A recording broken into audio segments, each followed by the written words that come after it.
history books barely scratch the surface. They leave out the rebels, the dreamers, the dangerous thinkers. I'm about to tell you about one of them. Not a king who conquered empires. Not an explorer who mapped new continents. This man's only crime was thinking. Thinking so big, the world he lived in couldn't contain him.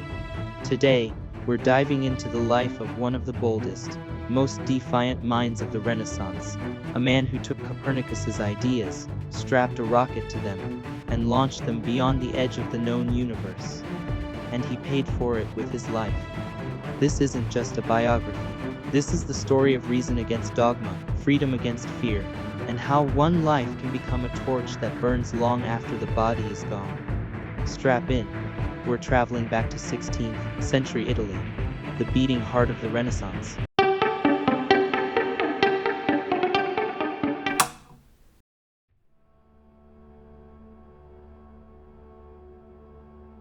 The year, 1548. Nola, Italy. The air is alive with art and discovery. Michelangelo's sculptures, Da Vinci's inventions. They're the talk of Europe. And in this golden age, a restless boy named Giordano Bruno is born. From the very beginning, he was the kind of child who asked, why? About everything. His family sent him to the Dominican order for the finest education of the time. Philosophy, theology, logic. Think of it as the Harvard of the 1500s, but with far stricter rules.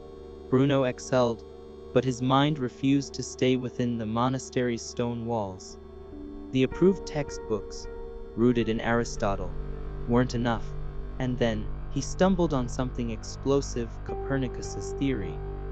The church taught, the earth is the center of the universe.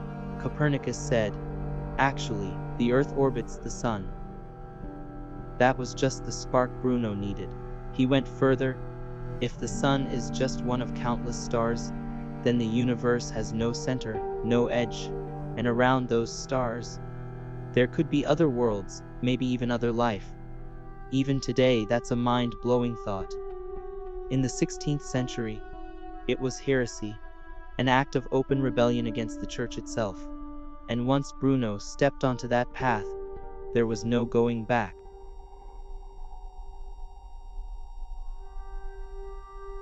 As you can imagine, the monastery didn't appreciate Bruno's infinite universe talk. In 1576, accused of heresy, he had one choice: run. What followed was like a rebel ideas world tour.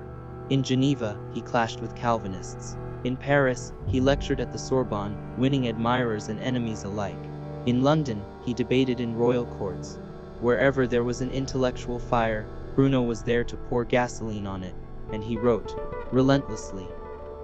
Books like On the Infinite Universe and Worlds spread like wildfire. In a time when the printing press was still young, these ideas traveled hand to hand, planting dangerous seeds in people's minds. The universe has no center. The earth is not special. Other worlds may hold life. Radical, absolutely. And by now, the Inquisition had him squarely in their sights.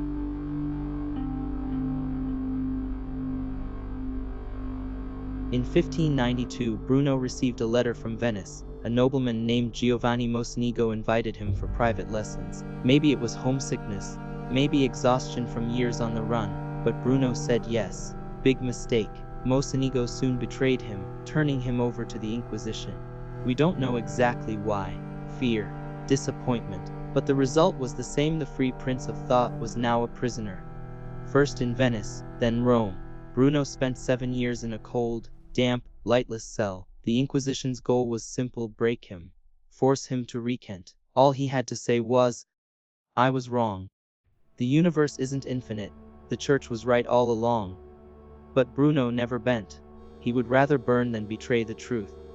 And he knew, saving his life would mean killing the future of knowledge.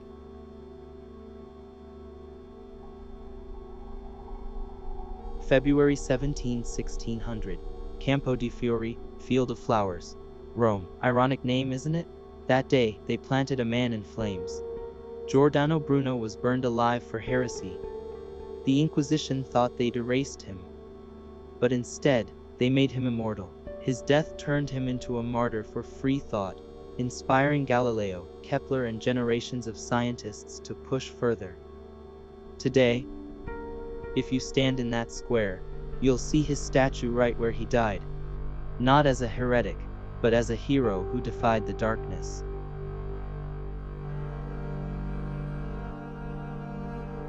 So, what does the life of this stubborn Italian tell us, over 400 years later?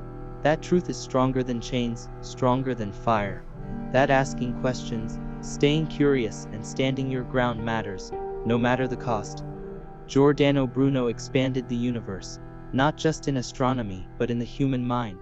And for that, his name will never fade. What do you think? What's Bruno's greatest legacy? And are there modern Brunos today? People still punished for their ideas? Share your thoughts in the comments. Thank you for watching our video. Don't forget to like and subscribe. We value your thoughts greatly. Let us know in the comments.